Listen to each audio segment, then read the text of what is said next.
Reviews of the Apple M2 CPU are showing small improvements over the M1, and it seems the M2 has a higher power consumption than the M1. So this got me thinking, what is the actual performance improvement of this new M2 CPU? And does the M2 have a lower performance per watt than the M1? Let's get into it. In the reviews of the new M2, I noticed the CPU scores were not always living up to Apple's claim of 18% improved performance. And the actual improvements seen over the M1 in single core were rather disappointing compared to what I was expecting. For example, in Cinebench, if the M2 was 18% better than the M1, then I would expect the multi-core scores of over 9,000 and the single core scores of almost 1,800. However, the M2 does not even come close to those levels.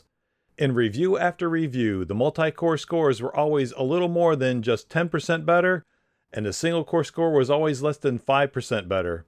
And I did not see anyone challenge Apple's 18% performance claim or provide an explanation for these low percentage increases. So what's going on here? To find out, I decided to pick up the M2 and the 13-inch MacBook Pro. I chose the MacBook Pro since it has a cooling fan, and with the proper fan control using an app like TG Pro, I can be assured of good cooling and no thermal throttling of the M2 chip. In my initial testing, I found very similar results to what I saw in the reviews. I saw a single core score of 1579. When compared to my M1 scores I recorded with my M1 Mac Mini, the single core score was only 3.7% better. The M2 is claimed to run at an increased turbo frequency of 3.5 GHz as reported by Geekbench and Cinebench. This is 9.4% higher than the 3.2 GHz seen in the M1. Thus, the frequency increase alone should provide a single core score in the mid-1600s. After performing additional runs, I discovered that with the cooling fan on, the performance for the single core jumped to 1622. And that's the first time I saw a single core score over 1600. That means it is now 6.5% faster. Having the fan on does provide a performance improvement versus when the fan is off. If we compare the information from Apple on the performance cores, we can see that they both have 4 performance cores, the same 192 kilobyte instruction cache, 128 kilobyte of data cache, but the shared L2 cache is increased from 12 megabytes in the M1 to 16 megabytes in the M2. Comparing the single core frequency, the M1 is 3.2 GHz while the M2 is 3.5 GHz. That's an improvement of over 9%. However, in all the testing I did with the M2, I never saw this 3.5 GHz. The highest frequency I observed was around 3.32 GHz. Moving on to the multi-core tests. The M2 achieved a score of 8713 and was 11% better than the M1.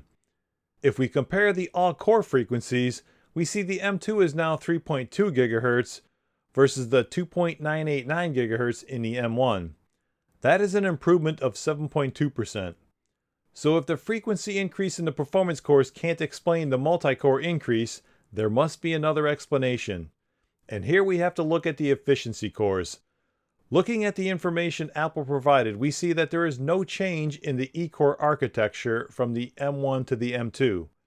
However, the max frequency of the M2 efficiency cores is now 2.424 GHz versus the 2.064 GHz in the M1.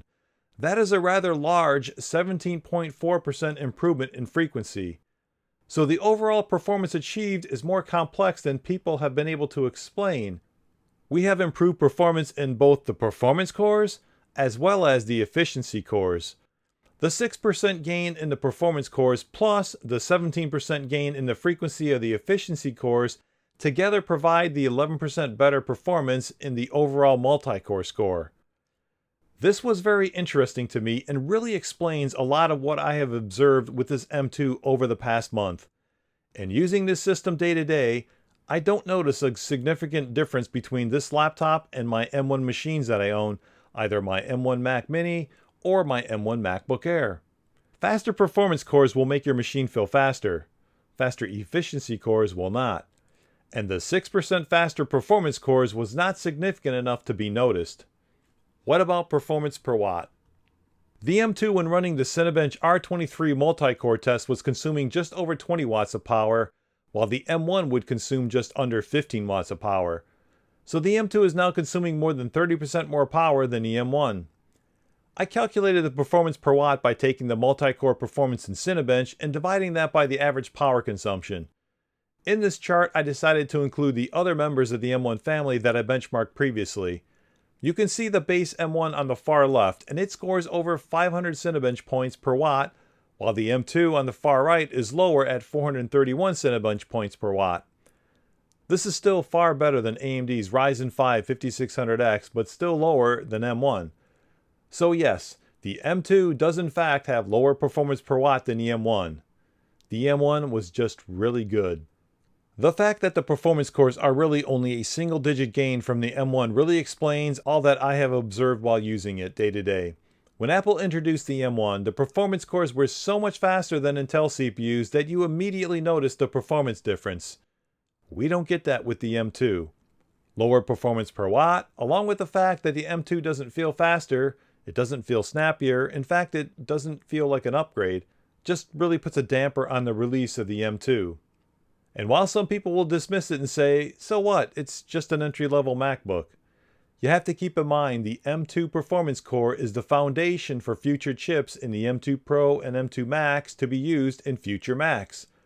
Without a significant increase in performance for the CPU, why would anyone upgrade from M1? Apple could turn to other tricks by throwing more CPU cores into the M2 Pro or M2 Max chips, and while that may look better in benchmarks, it really won't feel all that much faster than the M1 versions. But we may have some hope. Digitimes recently reported that the M2 Pro and M2 Max chips will move to TSMC's latest 3nm process node. With the newer process node, Apple should be able to increase the clock speeds even higher while maintaining the same thermal envelope of today's existing M1 Pro and M1 Max chips. If Apple could truly move the M2 single performance core speed past 4 GHz, then we could see the single core score cross over 2000 in Cinebench R23 and putting it on par with Intel's 12th gen Alder Lake CPUs.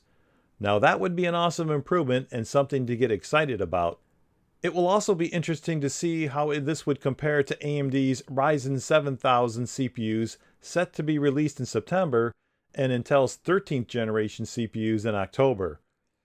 As for the base M2 CPU on the enhanced 5nm process, it's kind of a dud.